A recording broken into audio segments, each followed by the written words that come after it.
Bienvenue à tous. On va parler aujourd'hui du financement d'une aide à domicile. On a la chance d'être financé par le Conseil départemental des Hauts-de-Seine et la CNSA via la conférence des financeurs. Et cette visioconférence est organisée en partenariat avec la structure Movadom, Adaptia et Familizen. Donc, je me présente, je suis moi-même donc Gwendoline Cotrez et j'organise chaque semaine le jeudi matin à 10h30. Alors parfois à d'autres horaires quand il y a des contraintes, mais souvent c'est le jeudi matin à 10h30, des visioconférences et également des conférences dans vos communes, surtout en Île-de-France. On est financé par plusieurs départements pour faire des conférences. Donc là, j'étais en début de semaine à Garches, hier à Sucy-en-Brie. Donc, je voyage un petit peu partout pour parler du tri et des logements seniors. Donc, n'hésitez pas à en parler à vos communes. Et vous pouvez vous inscrire gratuitement sur le lien movadom.eventbrite.com à toutes nos visioconférences qui sont gratuites et accessibles à tous. Donc, n'hésitez surtout pas à partager ce lien à vos proches, à vos amis. Valérie, je te laisse peut-être te présenter. Bonjour, je suis Valérie Morin, je suis assistante sociale, diplômée d'État maintenant depuis plus de 20 ans. Et donc j'ai créé un cabinet qui s'appelle le cabinet Imago, qui est un cabinet en conseil et accompagnement social, destiné notamment aux particuliers et aussi aux salariés d'entreprise. Super, merci beaucoup Valérie. Et Valérie va être notre intervenante sur toute cette visioconférence. Constance, je te laisse te présenter si tu veux. Bonjour, donc moi je m'appelle Constance Leblanc, je suis ergothérapeute et cofondatrice de Adaptia. Donc Adaptia, nous sommes une plateforme nationale d'ergothérapeutes et nous intervenons au domicile des personnes pour les aider à favoriser le confort et le maintien à domicile pour pouvoir vivre chez soi le plus longtemps possible. Merci beaucoup Constance. Et donc, je vais présenter Pascal Massias, que certains d'entre vous connaissent, qui est souvent sur nos visioconférences et qui est dans l'Allier, qui fait des conférences seniors dans l'Allier et des accompagnements individuels au déménagement également dans l'Allier.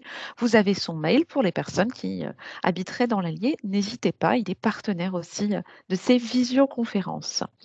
Je vais te laisser reprendre la main, Valérie, pour pouvoir te présenter plus précisément et puis commencer cette visioconférence. Hop. Voilà, donc comme je me présentais à l'instant, donc moi je suis assistante sociale, diplômée d'État. J'exerce ce métier et je l'ai exercé en institution et notamment en milieu hospitalier pendant très longtemps. Et donc j'ai fondé un cabinet qui est un cabinet en conseil et accompagnement social, qui est donc destiné principalement aux particuliers, mais aussi aux salariés d'entreprise. Alors, l'accompagnement social, évidemment, c'est un vaste champ, mais c'est surtout un exercice qui se fait de façon globale et qui peut intervenir donc sur des champs comme le logement, la famille, le budget, la dépendance, le handicap. Et tous ces champs en transversal, mais ça peut avoir aussi un exercice un petit peu plus spécifique. Quoi qu'il en soit, on travaille essentiellement en pluridisciplinarité, en réseau, et notamment en collaboration avec Movadom et Adaptia.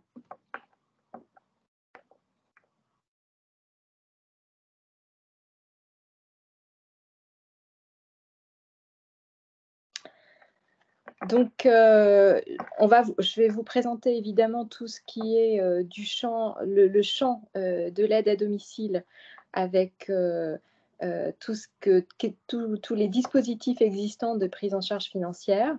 Alors peut-être dans un premier temps, aborder de façon un peu plus ludique la question de l'aide à domicile à travers un petit quiz, notamment sur 2-3 points. La déduction fiscale pour une aide à domicile est, d'après vous, de 40%, 10% ou 50%? Je vois qu'on a déjà une réponse qui a fusé là de Marion, qui est très au point. N'hésitez pas à nous répondre dans le chat, hein, il est là pour ça et on va voir où vous en êtes sur tous ces points. Alors, je vous donne la réponse, bien entendu, tout de suite. La bonne réponse, c'est 50%. Que signifie APA? Alors ça, dans le champ du travail social, des sigles, on en utilise à l'appel et quotidiennement. APA signifierait peut-être aide personnalisée à domicile, allocation personnalisée d'autonomie ou aide pour personnes âgées. Donc la bonne réponse est allocation personnalisée d'autonomie. C'est un dispositif qui, lui, est rattaché au Conseil général, donc c'est départementalisé, mais je vous le présenterai un petit peu plus en détail tout à l'heure. Une autre question, quelle activité n'est pas un service à la personne? Alors ça, c'est une bonne question. Parce que les petits travaux de bricolage, la livraison de courses ou le massage à domicile. Attention, il y a un piège. Donc évidemment, la bonne réponse, c'est le massage à domicile. Effectivement, je pense que tout un chacun aimerait bien que ça puisse faire partie de la prestation à domicile. On adorerait, surtout en ce moment. Mais là, on n'en est pas encore là. Alors après, on peut peut-être essayer de solliciter des organismes privés, mais là aussi, on n'y est pas encore. Et on a une question de Marion, Valérie. Le 1, donc petits travaux de bricolage, on est bien d'accord que ça rentre dans le champ du service à la personne, hein, c'est bien ça? Tout à fait. Très bien. Effectivement.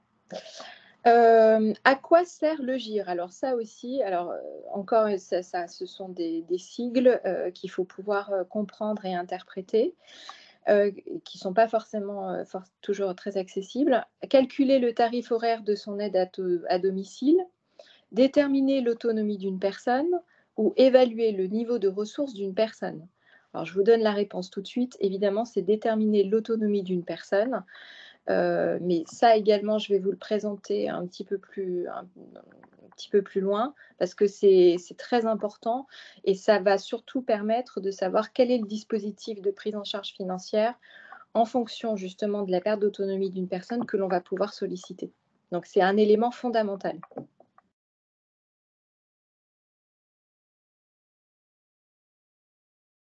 Alors, au niveau donc des types d'aides à domicile, et vous allez voir, il y en a plusieurs. Tout d'abord, il y a ce qu'on appelle les aides humaines. Donc les aides humaines, dans un premier temps, on pense tout de suite à aide ménagère, c'est tout ce qui est entretien du lieu de vie, ménage, courses, repassage. Il y a aussi les auxiliaires de vie sociale, c'est tout ce qui est plutôt assistance dans les gestes à la personne. Donc aide au transfert, habillage, déshabillage, toilette, préparation des repas, voire prise de repas quand la personne est vraiment dans une perte d'autonomie importante. Il y a également les infirmières, alors qu'on appelle IDE, mais ça c'est encore du langage médico-social, qui intervient uniquement sur prescription. Alors ça peut être prescription du médecin de ville ou prescription du médecin hospitalier, peu importe, il faut qu'il y ait une prescription. Et qui intervient à domicile pour des tâches comme prise de tension, prise médicamenteuse, surveillance médicale, gestion du diabète, injection. Voilà, il peut y avoir des prescriptions qui sont déterminées en tout cas par le médecin. Il y a aussi dans le champ toujours du médical des interventions kinésithérapeutes, qui peuvent toujours sur prescription intervenir pour de la rééducation, mais qui là aussi sera très précisément ciblée par le médecin.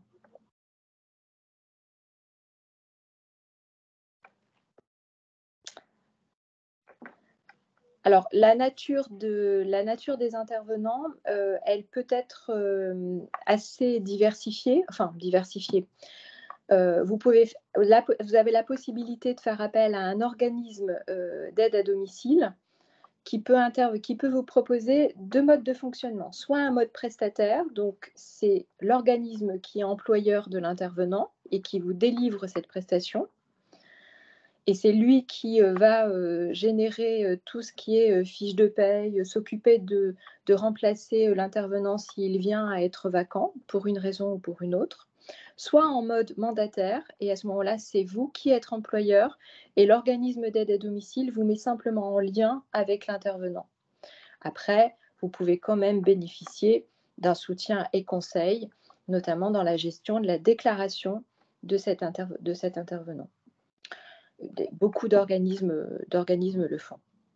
Ou alors, vous pouvez également solliciter une personne, employer directement une personne, soit en passant une petite annonce, soit en y répondant. Il y a plusieurs sites concernant notamment les seniors qui existent et sur lesquels vous pouvez tout à fait être mis en lien avec une personne qui se définit comme une aide à domicile.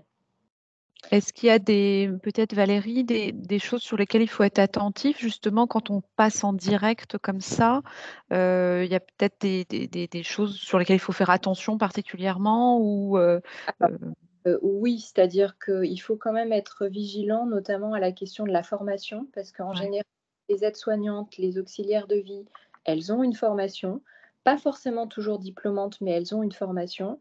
Après, il faut quand même s'assurer que la personne ait un minimum d'expérience. Bien sûr. Du moins, alors si ce n'est pas une expérience institutionnelle, une expérience déjà significative auprès d'autres personnes dépendantes. Très bien.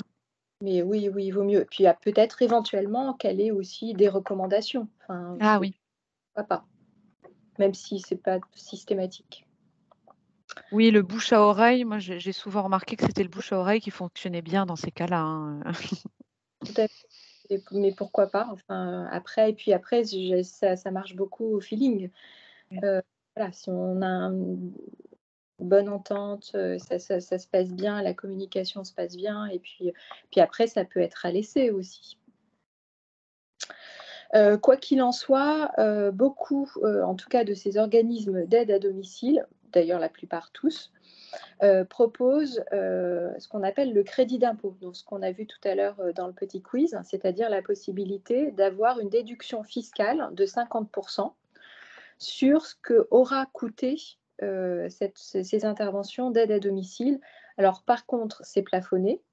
À un montant qui est 12 000 € avec une majoration de 3 000 €, donc au total, c'est plafonné à 15 000 €, et déduction faite des aides dont les personnes auraient pu bénéficier dans le cadre des dispositifs relevant de la CNAV, donc la caisse de retraite, ou de l'APA, du Conseil général. Donc ça veut dire que lorsque vous faites votre déclaration d'impôt, vous signifiez ce qu'aura coûté ces interventions d'aide à domicile, et vous pourrez bénéficier donc de 50% sur ce coût.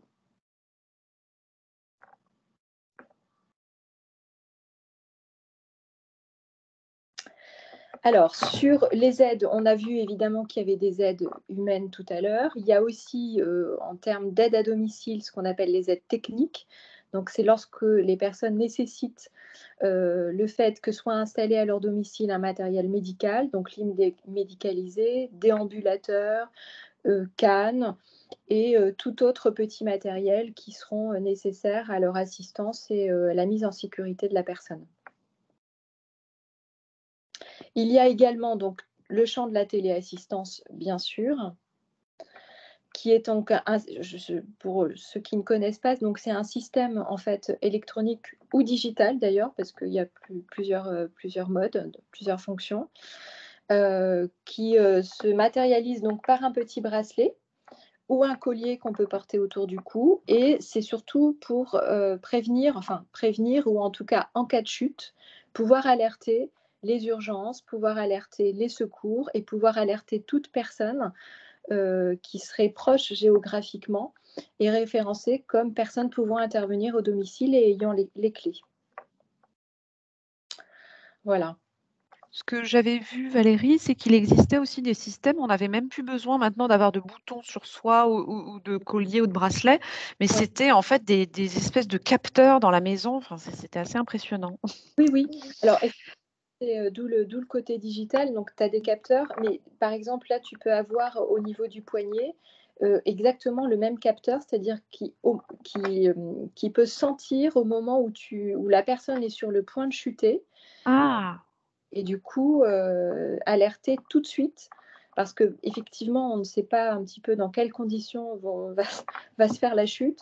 Et selon, la personne ne sera peut-être pas en capacité de pouvoir appuyer sur le bouton, que ce soit du poignet ou du collier. Bien Donc, sûr. ça peut fonctionner par capteur. Très bien. Donc, ça s'installe très, très rapidement. En 24-48 heures, c'est installé et ça se connecte sur la ligne téléphonique. Donc, par contre, il faut avoir un accès téléphonique ou Internet. Il y a ensuite donc les portages de repas qui là évidemment sont adaptés aux besoins de chacun puisque chaque repas est contrôlé via l'intervention d'une diététicienne. Donc en fonction des besoins, en fonction des problématiques de santé, les repas sont adaptés et livrés à domicile. Et il y a effectivement ensuite tout ce qui est du champ de l'aménagement du domicile. Donc ça se fait généralement suite à l'évaluation d'un ergothérapeute, comme Adapsia. Et donc cible des aménagements sur notamment l'accès au domicile, mais sur des pièces spécifiques comme la salle de bain, les WC, mais ça peut toucher d'autres espaces de vie afin de les rendre beaucoup plus sécures pour la personne qui y évolue. Et puis pour finir, il y a aussi l'aide animalière. Alors l'aide animalière, elle n'est pas prise en charge par forcément tous les dispositifs. Par contre, un dispositif auprès duquel, enfin en tout cas que l'on peut solliciter, c'est la MDPH, essentiellement.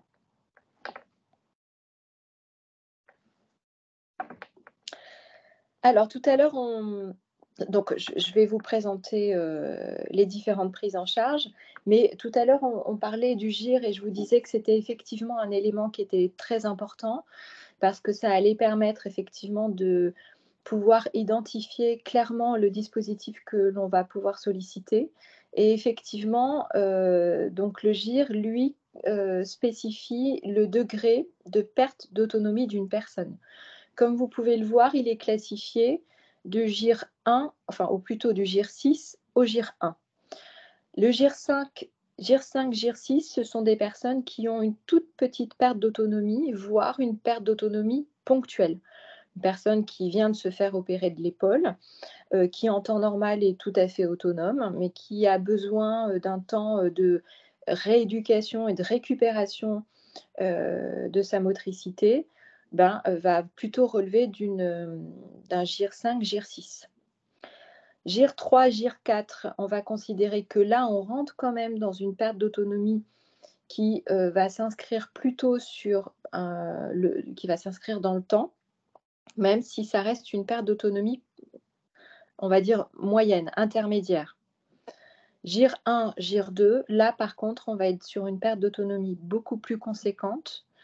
D'ailleurs, on décrit plutôt les personnes en GIR 1 dans un état grabataire, parce qu'elles sont dans une perte d'autonomie physique, c'est-à-dire qu'elles ne sont plus en capacité d'effectuer aucun geste à la personne, et la plupart du temps aussi dans une perte de faculté cognitive.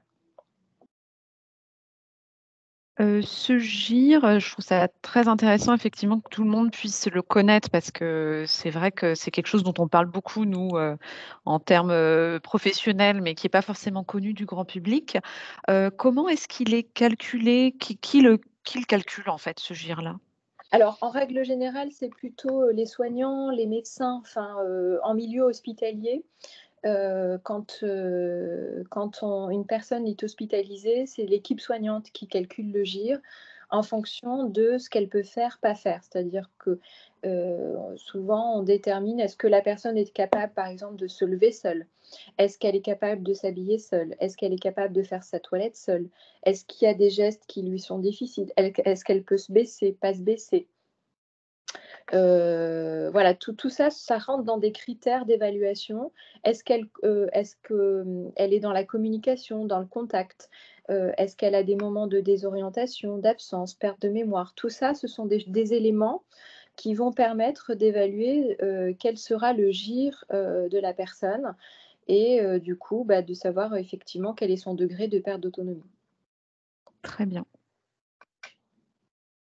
En tout cas, ça reste le milieu médical, même si, de ma place, en tout cas d'assistante sociale, voilà, après, on arrive à peu près à cibler, justement, avec ces quelques questions, a priori, quel sera le GIR de la personne.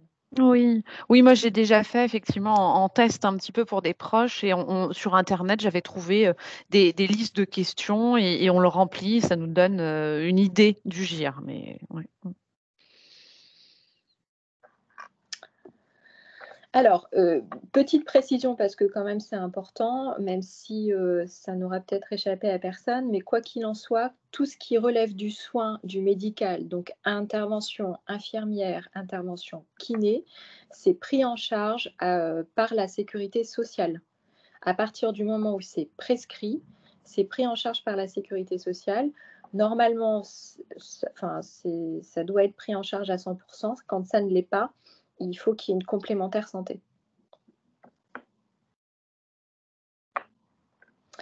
Alors, sur la présentation donc, des dispositifs, vous voyez qu'il y en a quand même beaucoup. Donc il y a évidemment l'assurance maladie, la CNAV. Alors j'ai mis CNAV, CARSAT, enfin tout type de caisse de retraite. L'APA, donc, qui est le dispositif du Conseil général, la MDPH, qui est la maison départementale des personnes handicapées, et les mutuelles ou tout type d'organisme privé. On peut aussi inclure les prévoyances quand les personnes en sont bénéficiaires et si effectivement elles disposent d'un axe action sociale. Oui, c'est vrai qu'il y a aujourd'hui même des garanties de dépendance, ce genre de choses qui permettent de financer, soit le maintien à domicile, soit le fait d'aller dans un établissement, je crois. Oui, oui, c'est ça, tout à fait. C'est-à-dire il y a des organismes privés qui ont des partenariats avec certains organismes d'aide à domicile, qui ont aussi des partenariats avec des établissements type maison de retraite médicalisée et qui disposent de places réservataires. Donc ça, c'est des organismes qu'on peut effectivement tout à fait solliciter dans ce cadre-là. Mais après, c'est du cas par cas, donc c'est pas thématique. Oui, d'où la difficulté effectivement à vraiment, connaître parce que des fois on connaît même pas les services qu'on a, les contrats qu'on a, auxquels on a souscrit il y a parfois 20-30 ans et d'où l'intérêt d'être accompagné, par une assistante sociale, que ce soit de ville ou en individuel, qui permet de faire ses recherches parce que c'est pas évident, quoi. Oui, oui, effectivement, il faut le savoir. En tout cas, il faut interroger les organismes auprès desquels toute personne peut être cotisante et notamment en ce qui concerne la santé et la prévoyance. Donc, le premier dispositif que je vous présente, c'est celui de l'assurance maladie. Peut-être certains le connaissent déjà, c'est le dispositif Prado, qui a vraiment un rôle bien spécifique et donc je vais vous le présenter. Donc ça cible les personnes qui ont 75 ans et plus, mais aussi toute personne souffrant de pathologies chroniques, type maladie respiratoire, maladie cardiaque, des personnes ayant eu une intervention chirurgicale, mais aussi donc des femmes enceintes, enfin des femmes ayant accouché et sortant de maternité. Je le précise parce que ce n'est pas tout à fait la même chose. Donc, en fait, le Prado, a un rôle essentiellement de coordination entre la prise en charge des soins en milieu hospitalier et la continuité de la prise en charge des soins en médecine de ville. Donc, c'est un agent de l'assurance maladie qui se déplace auprès du patient. La plupart du temps, l'agent se trouve déjà en milieu hospitalier.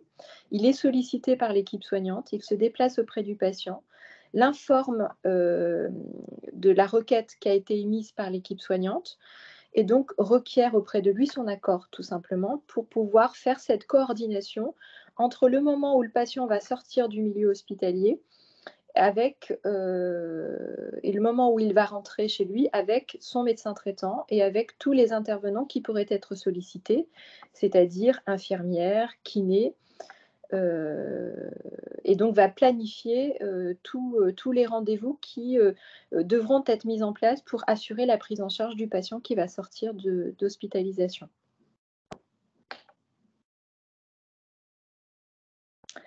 Donc, les interventions qui vont être sollicitées par cet agent de l'assurance maladie, ce sont des interventions soignantes, infirmières, kinés, aides-soignantes, mais ça peut être aussi ce qu'on appelle l'aide à la vie, c'est-à-dire des aides ménagères, alors là, qui vont plutôt être rattachées à des dispositifs comme celui de la CNAF, par exemple.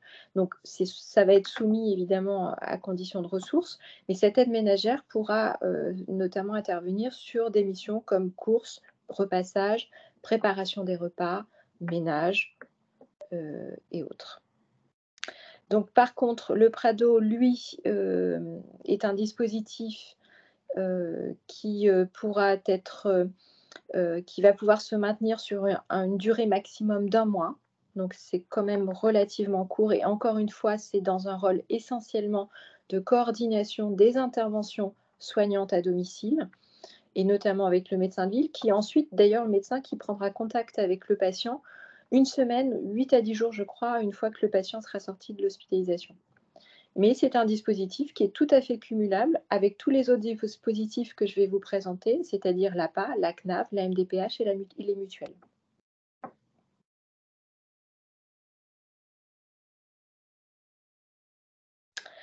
Alors, concernant donc justement les caisses de retraite, je vous parlais tout à l'heure de la CNAV et tout type caisse de retraite spécifique. Il y a aussi et notamment les caisses de retraite complémentaires. Donc Agirc-Arrco. Alors aujourd'hui, on parle de AG2R, Agirc-Arrco, qui ont fusionné dans leur fonctionnement et notamment dans leur proposition de prise en charge à domicile. Donc, ils proposent, eux, 4 formules. Alors, là aussi, c'est encore un peu vaste. Donc, une formule sortir plus, une formule aide à domicile momentanée, une formule diagnostic bien chez soi et une formule qui est totalement expérimentale qui s'appelle retour d'hospitalisation. Vous allez voir qu'entre ce que je vais vous présenter là, il va y avoir certains croisements avec notamment les caisses de retraite principales. Donc, hop. Donc, sortir plus, comme son nom l'évoque, c'est essentiellement vous proposer un accompagnement par donc un tiers, qui est la plupart du temps une auxiliaire de vie, pour vous accompagner en toute sécurité, soit dans faire des démarches auprès d'administrations quelconques, banque, la poste, soit pour loisirs, promenades, visites à des proches, soit pour des tâches un petit peu plus spécifiques, comme les courses par exemple, mais en tout cas s'assurer que vous puissiez sortir de votre domicile en toute sécurité. L'objectif étant surtout pour éviter que les personnes restent chez elles, donc dans une forme de sédentarité, et puis continuer à maintenir du lien social.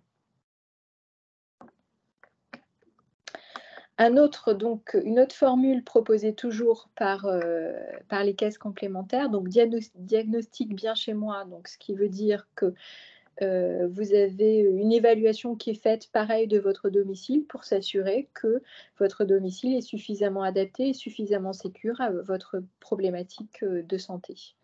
Donc, ce sont des propositions concrètes qui vous sont faites pour adapter votre domicile en fonction de vos besoins. Et le coût, lui, est de 15 €. Vous avez également l'aide à domicile momentanée.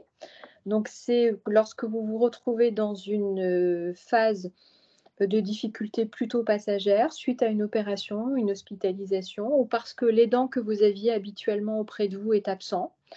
Vous avez une perte d'autonomie donc plutôt temporaire. Là, vous pouvez bénéficier soit d'une aide ménagère, soit d'une auxiliaire de vie sociale qui est mandatée par l'organisme caisse complémentaire. Donc, c'est là où souvent ils ont des relations un petit peu privilégiées avec certains organismes pour donc effectuer courses, ménage, toilettes et préparation des repas. Ça, c'est entièrement pris en charge par la caisse de retraite. Par contre, comme comme les autres dispositifs des caisses de retraite principales, c'est non cumulable avec les autres dispositifs comme celui de l'APA par exemple. Et donc Valérie, si on est intéressé par ce genre de dispositif, il faut contacter sa caisse de retraite complémentaire, c'est bien ça, hein? Exactement. Alors là, je vous parle de AG2R, Agirc-Arrco. il faut en être cotisant, bien sûr. Après, Bien sûr. ça reste quand même la caisse de retraite complémentaire principale, hein. Oui. Mais on peut avoir, je crois qu'il y a Malakoff Humanis aussi qui fait, voilà, Clésia, il me semble. C'est vrai il y a plein de caisses de retraite, différentes, mais Oui, oui. oui, oui. Et donc, ils ont là expérimenté depuis peu également ce qu'on s'appelle le retour à domicile, qui est c'est une formule qui est très assimilable à ce que propose la CNAV, donc la caisse de retraite principale, avec son dispositif ARDH. Mais bon, alors là, pour le coup, c'est très expérimental, donc ça concerne une zone géographique très précise, c'est-à-dire que ça ne concerne que les Parisiens, Parisiennes, ou en tout cas toute personne venant à être hospitalisée dans un établissement de santé parisien, et vous accorde en sortie d'hospitalisation un forfait d'aide ménagère de 10 heures, qui est, en règle générale, étalable sur à peu près 3 semaines, 1 mois. Donc là, c'est pareil, il suffit de passer un coup de téléphone, de solliciter ce dispositif-là, et puis on vous met en lien avec un organisme d'aide à domicile qui ensuite planifie les interventions d'aide à domicile en fonction de vos besoins. Et puis apparemment, donc ce qui est plutôt intéressant, c'est que cette formule-là inclut également la proposition d'ateliers de sensibilisation et de formation sur des thématiques un peu particulières comme la prévention de chute, les conseils nutritionnels et d'autres, ce qui est plutôt assez pertinent.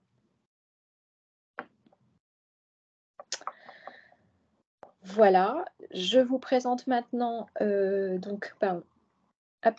dispositif de l'assurance retraite, qui est donc la CNAV, mais qui peut être n'importe quelle autre caisse de retraite principale. Et le premier dispositif de la CNAV, donc, c'est la RDH. Et vous allez voir que la RDH, en fait, est très similaire au dispositif des retraites et retraites complémentaires. Alors, elle est spécifiquement dédiée donc aux retraités de plus de 55 ans, sous condition de sortir d'hospitalisation et, comme on l'a vu tout à l'heure, d'avoir un GIR plutôt entre 5 et 6. Donc, on va plutôt être sur une petite perte d'autonomie, voire une perte d'autonomie ponctuelle. Donc là, la notion de GIR, on voit bien qu'elle est effectivement centrale. Donc la RDH, c'est une aide temporaire qui s'applique sur une durée d'à peu près 3 mois maximum. Elle englobe évidemment les aides à domicile, mais également peut intervenir sur les aménagements du domicile pour un montant maximum de 1 800 €. Et c'est soumis à conditions de ressources, c'est-à-dire que le dossier qui est constitué nécessitera que soit fourni un avis d'apposition et en fonction des revenus, sera calculé un taux de participation. Participation de la caisse de retraite et donc du coup d'un taux de reste à charge pour la personne qui sollicite.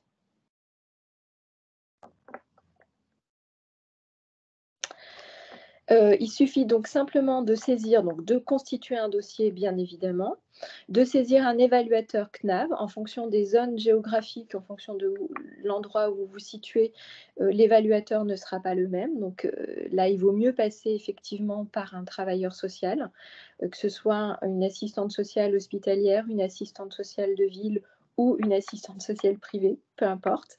Mais donc, qui saisissent un évaluateur qui se rendra au domicile de la personne, validera le plan d'aide qui sera demandé, et puis il y aura donc ensuite un accord et un financement.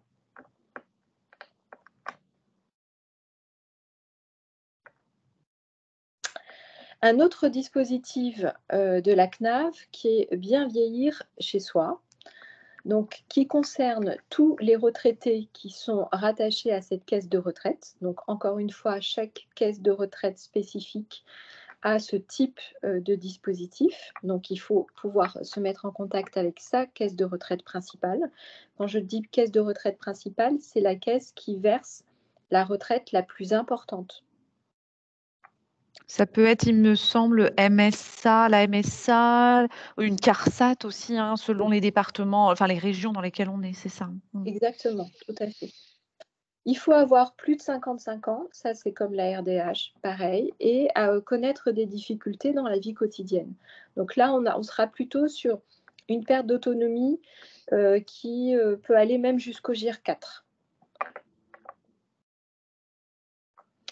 Alors, ça va concerner des aides humaines, bien entendu, intervention d'aide à domicile, aide ménagère ou auxiliaire de vie, achat de petits matériels, ce qu'on a vu tout à l'heure, donc tout ce qui est de l'ordre du matériel médical, mais aussi aide à l'habitat, donc aménagement du domicile de façon à le rendre plus sécure au quotidien, donc tout ce qui est remplacement, chauffage, isolation, revêtement sol, accessibilité au logement.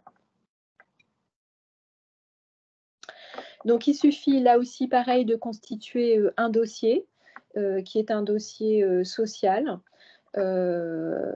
sur lequel il faudra effectivement préciser les ressources parce que c'est soumis à condition de ressources. Là, de la même façon, sera calculé un taux de participation de la caisse de retraite et donc déterminera forcément un taux de reste à charge. Il y a une visite qui est faite par un évaluateur. Un plan d'aide donc est proposé, ça passe en commission, c'est validé puis accordé et ensuite financé. Oui, pardon Valérie. Si par exemple j'ai une retraite, je dis, là je regarde de 1 200 € par mois et que j'ai besoin, alors je suis en couple et que j'ai besoin d'aide à domicile, donc la CNAF participe, si je comprends bien, à hauteur de 65% et moi je mets le reste en fait, je payerai le complément, ce qui est, ça fera 35% de reste à charge, c'est bien ça?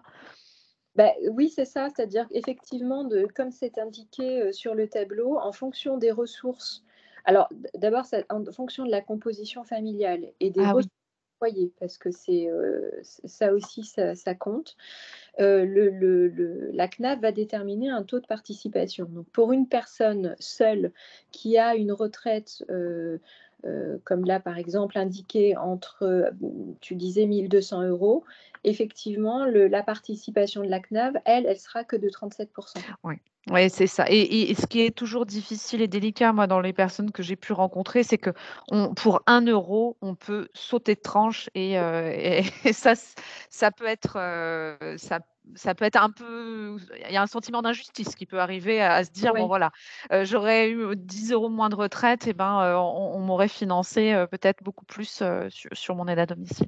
Oui, oui, tout à fait. Après ça, ce sont des barèmes, j'allais dire institutionnels, hein, enfin Oui. administratifs. Donc bon, on n'a malheureusement pas véritablement de marge de manœuvre dessus. Non, ça c'est sûr et je pense que même les évaluateurs qui viennent à domicile, sont parfois, j'imagine, désolés, mais ne peuvent rien y faire. C'est vrai que si on est dans les barèmes Non, non, ouais, OK, c'est très clair, merci beaucoup.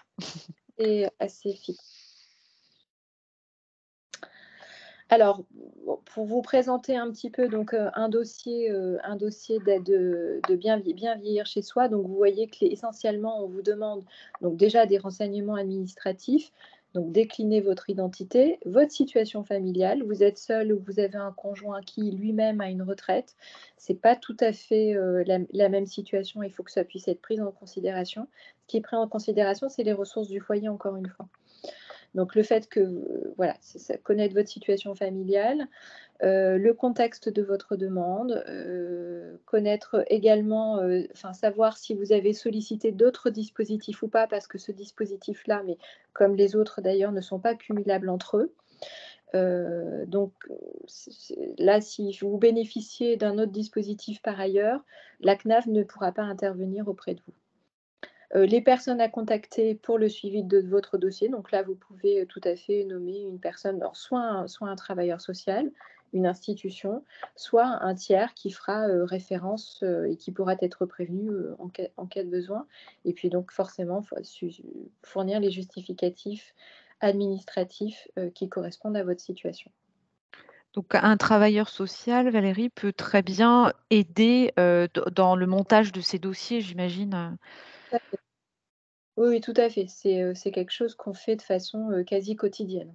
Mmh. Oui, parce que c'est vrai qu'on se rend compte qu'il y a quand même un formalisme qui est pas forcément évident et peut-être une façon aussi de présenter la situation qui permet, que ce soit pris en charge peut-être de manière plus rapide. Enfin, en tout cas, il y a peut-être des méthodes aussi qui sont connues ou des façons d'orienter les choses.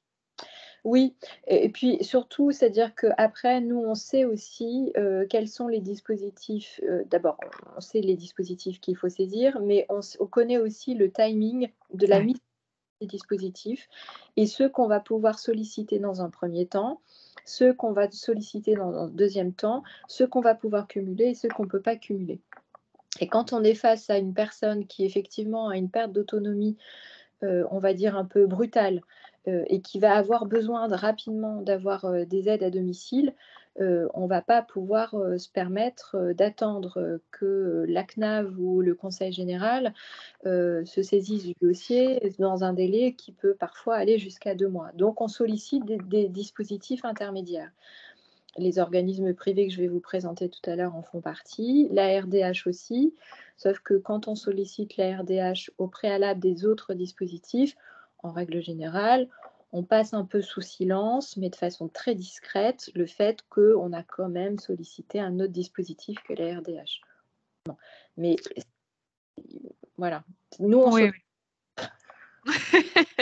Non, mais c'est vrai qu'il y a des méthodes à connaître enfin voilà, l'idée est vraiment bien sûr de rester, on le rappelle, dans ce qui est légal, bien sûr, mais de faire en sorte que les choses se coordonnent bien et soient bien mises en place au bon moment.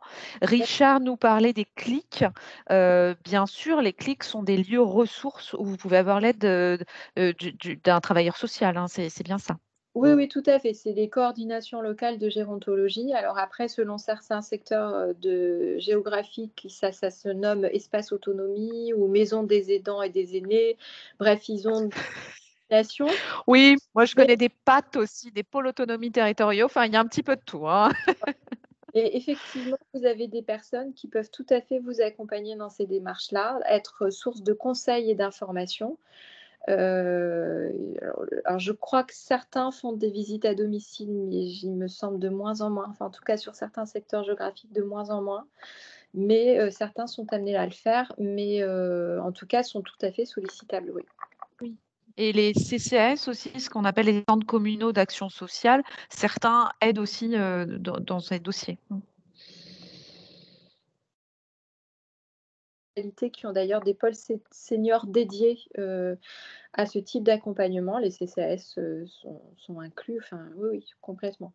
Très bien. Donc CCAS, CLIC et ou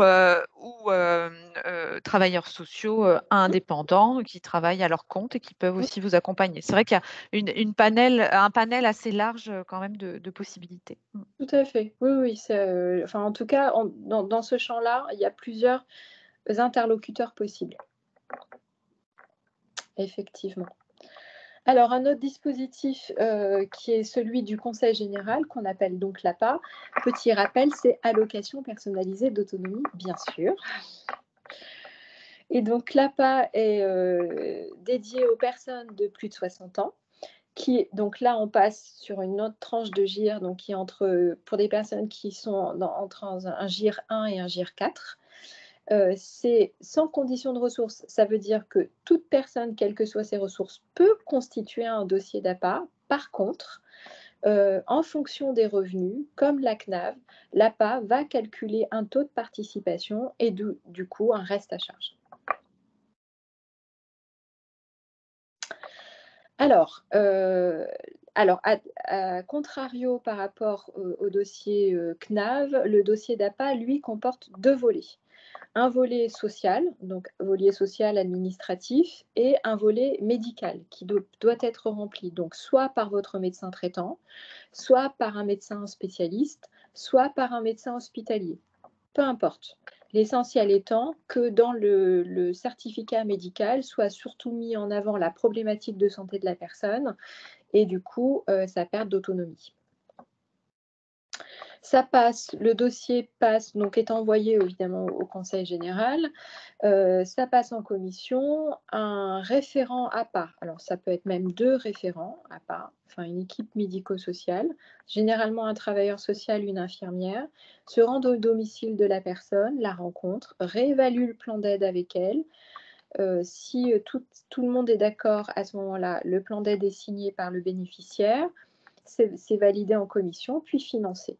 Alors, ça peut être financé soit directement à la personne qui sollicite le dispositif APA, soit directement à l'organisme qui, lui, sera sollicité pour les interventions d'aide à domicile. Ça peut fonctionner sur 2 modes.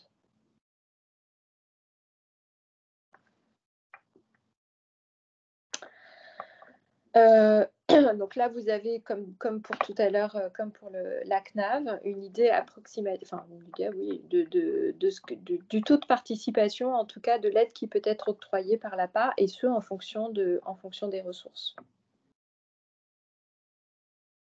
Et surtout en fonction du GIR. Alors, en fait, la première chose qui est importante, c'est déjà de déterminer le GIR de la personne. Et ensuite, en fonction du GIR, sera attribué un pool d'heures, et sur ce pool d'heures, l'APA déterminera son taux de participation. Oui, c'est vrai que le fonctionnement n'est pas évident à comprendre. J'avoue que j'ai mis quelques années à comprendre qu'on avait le GIR, ensuite un taux de participation par rapport à un nombre d'heures qui est déterminé selon les besoins de la personne, j'imagine son logement, s'il y a des aidants, s'il y a, enfin, ça doit y avoir plein d'informations qui doivent rentrer en compte, j'imagine. Oui, oui, tout à fait.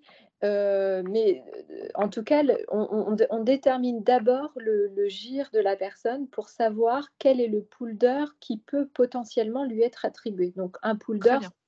c'est en fait. Donc, on va attribuer, je dis un peu n'importe quoi, mais on peut attribuer entre 30 et 50 heures à une personne qui va être GIR 3, par exemple.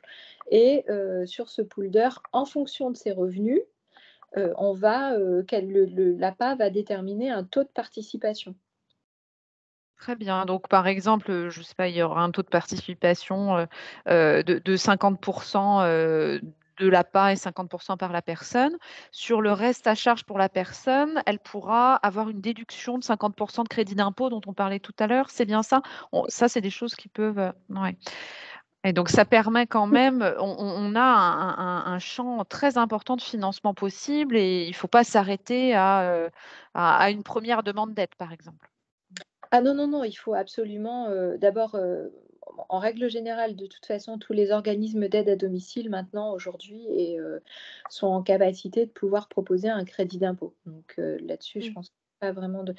Mais effectivement, il faut pouvoir tout évaluer lorsqu'on fait une sollicitation d'intervention d'aide à domicile. Oui. Oui, et on avait une question très intéressante de la part de Nadine qui nous disait elle sort d'une opération et personne lui a parlé de l'ARDH à l'hôpital.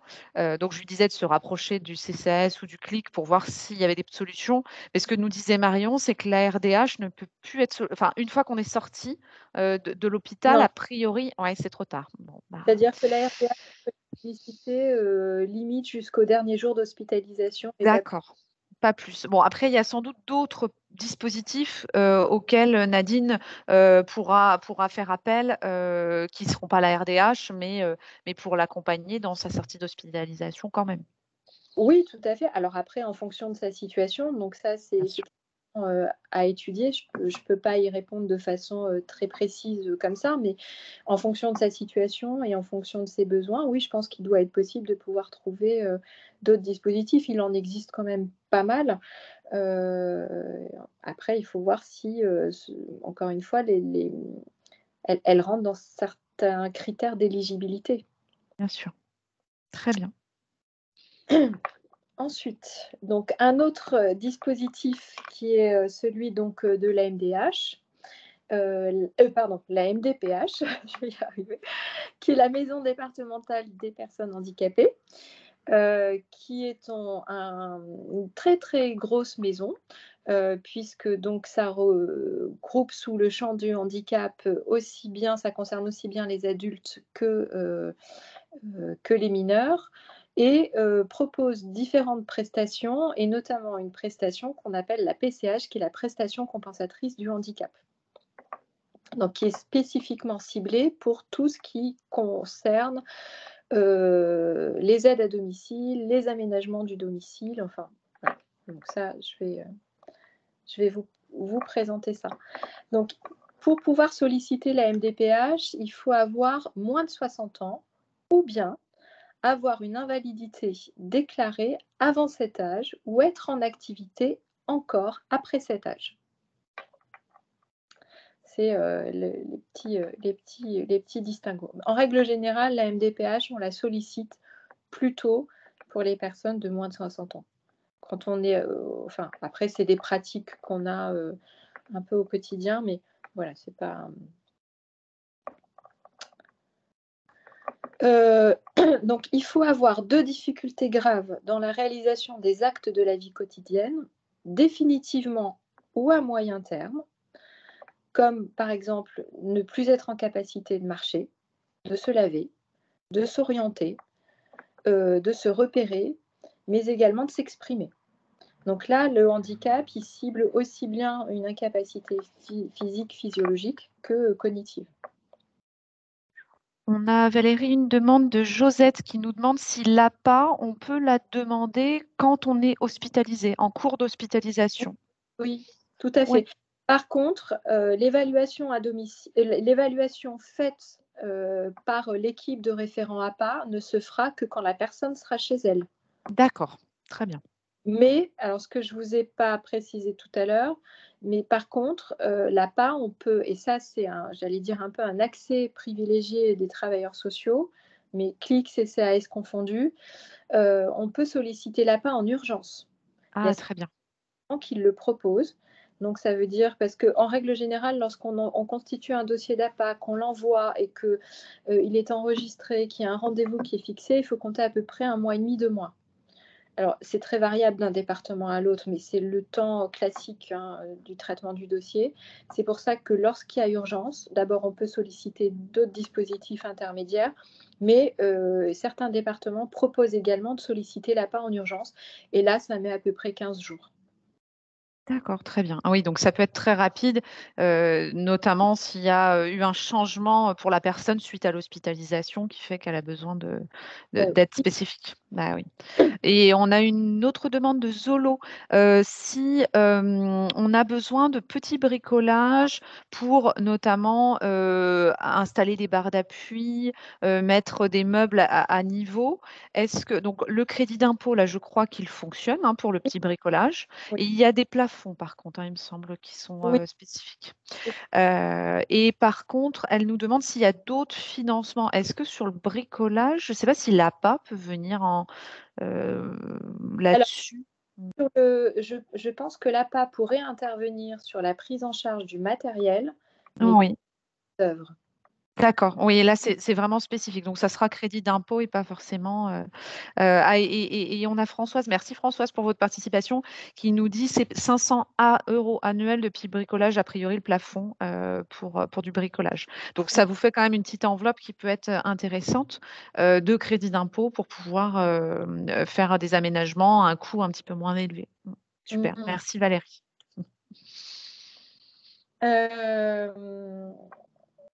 Oui, alors, donc le dossier, le dossier MDPH, donc comme le dossier d'APA, puisque ça concerne aussi le côté santé, il y a 2 volets, donc un volet administratif et un volet social, et un volet médical.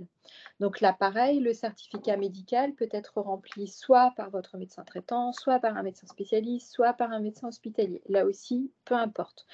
Au certificat médical, vous pouvez également joindre un compte-rendu d'hospitalisation, des résultats d'examen, ça c'est tout à fait possible. Plus la MDPH aura d'éléments médicaux sur votre situation, plus ils seront en capacité de pouvoir statuer facilement sur la prise en charge, parce qu'il n'est pas tout à fait exclu que la MDPH, en cours d'instruction de dossier, enfin le médecin de l'équipe médicale de la MDPH vous demande un complément d'information sur votre pathologie, votre problématique de santé. Donc ça, c'est pas voilà. Donc plus vous en mettez, mieux c'est. Évidemment, le côté médical, comme pour l'APA d'ailleurs, le certificat médical lorsqu'il est envoyé à l'APA, enfin le dossier APA vers l'APA, le dossier MDPH vers la MDPH, le certificat médical dans les deux cas est sous pli cacheté. C'est-à-dire qu'il ne doit pas être vu par les personnes qui sont du personnel administratif, technique, au moment de l'enregistrement et numérisation du dossier. Lui, le code de certificat médical est directement transféré au médecin. Donc là aussi, on est très vigilant sur le côté secret professionnel. Donc ça passe, une fois que le dossier, lui, est réceptionné, traité, le dossier passe ce qu'on appelle en CDAPH, donc c'est la commission en fait qui évalue la pertinence de la demande. Et puis, si effectivement il y a un accord, d'abord vous recevez de la MDPH une notification d'accord et un financement est versé par la DASS.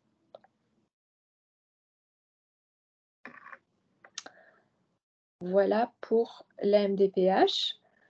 J'aborde maintenant le côté des organismes privés, donc mutuelles et ou prévoyance, parce que ça peut être soit l'un, soit l'autre. Donc, ce sont des organismes privés qui interviennent le plus. Alors, on a plutôt tendance à les solliciter en sortie d'hospitalisation, mais il n'est pas tout à fait exclu que certaines puissent aussi intervenir hors contexte d'hospitalisation. Quand on les sollicite, donc c'est ce que j'expliquais tout à l'heure, quand on sait qu'il y a des dossiers comme celui de la CNAV, bien vieillir chez soi, ou celui de l'APA, et encore plus celui de la MDPH, parce que du coup, les temps de traitance de dossiers là sont quand même beaucoup plus longs à la MDPH. Bien que sur certains départements, on puisse également solliciter la PCH en urgence, ça prend quand même du temps. Donc, on jongle un petit peu avec d'autres dispositifs. Les mutuelles, les organismes privés font partie de ces dispositifs qu'on peut solliciter en amont rapidement de façon à pallier le temps de traitance des autres dossiers. Donc, généralement, quand on les sollicite, alors certains organismes privés ont des critères, là aussi, d'éligibilité. Par exemple, vous êtes en sortie d'hospitalisation, ce qui peut être une situation comme une autre. Certains organismes de mutuelles privés vont demander est-ce que c'était une opération programmée, est-ce que c'était une opération en urgence. Donc, selon les éléments que l'on donne, peuvent dire nous on participe ou nous on ne participe pas. Donc, certaines mutuelles, c'est pour ça que c'est du cas par cas, c'est très compliqué d'en faire une généralité. Mais maintenant, beaucoup de mutuelles, beaucoup d'organismes privés disposent de ce dispositif-là, mais certains y mettent encore certains critères. Donc, en général, lorsqu'on les sollicite, eux se mettent en lien avec un organisme d'aide à domicile qui, sous 48 à 72 heures, prennent contact avec vous, établissent des modalités d'intervention et vous envoient donc l'intervenant dont vous avez besoin. Alors là aussi, d'une mutuelle à une autre, c'est très variable. Ça peut aller de 4 heures jusqu'à 12 heures à utiliser sous 3 à 4 semaines. Sur une durée de 3 à 4 semaines.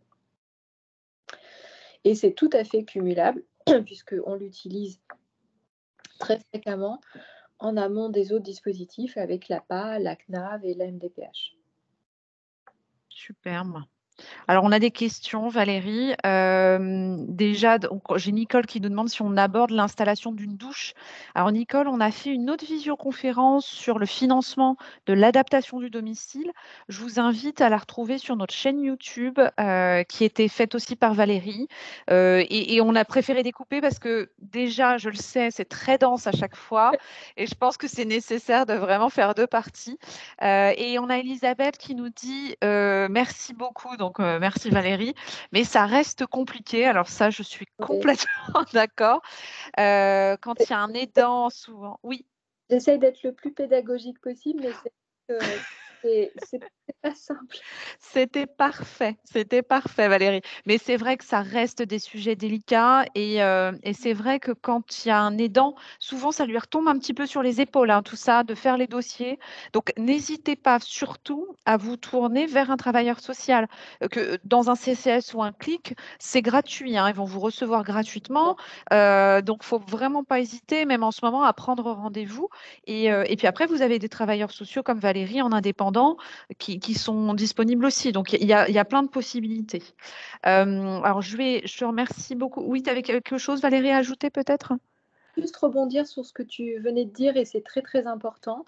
Effectivement, il ne faut pas que tout repose sur les aidants parce que nous, on le voit de façon aussi quasi quotidienne. On voit beaucoup d'aidants qui se fatiguent énormément et qui en arrivent à une forme d'usure et qui Oui, finissent d'ailleurs par être hospitalisés. Et quand ils ont un rôle d'aidant, et bien ensuite, il faut pouvoir prendre en charge et l'aidant et l'aider.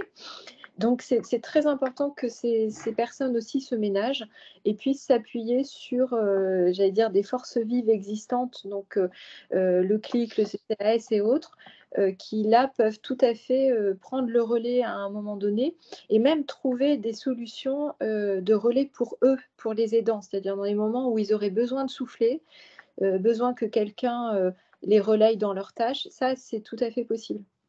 oui, et tu as complètement raison. Bah, merci pour cette précision. Je reprends la présentation et je voulais juste vous présenter ce site qui s'appelle pourlespersonnesâgées.gouv.fr. Tout ce qu'a dit Valérie aujourd'hui, vous pouvez retrouver plein d'éléments sur ce site internet-là, qui est mis à jour régulièrement. Il y a des vidéos et donc je sais que c'est compliqué comme sujet. Donc, vous pouvez revoir le replay de cette vidéo. Vous pouvez bien sûr contacter des organismes, mais vous pouvez aussi sur Internet et notamment sur ce site trouver plein d'informations et reprendre, essayer de bien comprendre ces éléments-là. Et puis surtout, il ne faut pas hésiter à se faire aider, hein. Je pense Oui. on est vraiment là-dessus, hein. Là, l'idée, c'est que vous ayez une vision de tout ce qui existe, mais après, les travailleurs sociaux sont présents pour ça. Mm. Oui, tout à fait. Donc, je vous invite à répondre à notre questionnaire satisfaction. Un énorme merci Valérie parce que vraiment, c'était une très très belle présentation. Moi, j'ai appris des choses. À chaque fois, j'apprends plein de choses. Donc, le questionnaire satisfaction, je vous le mets aussi dans la conversation.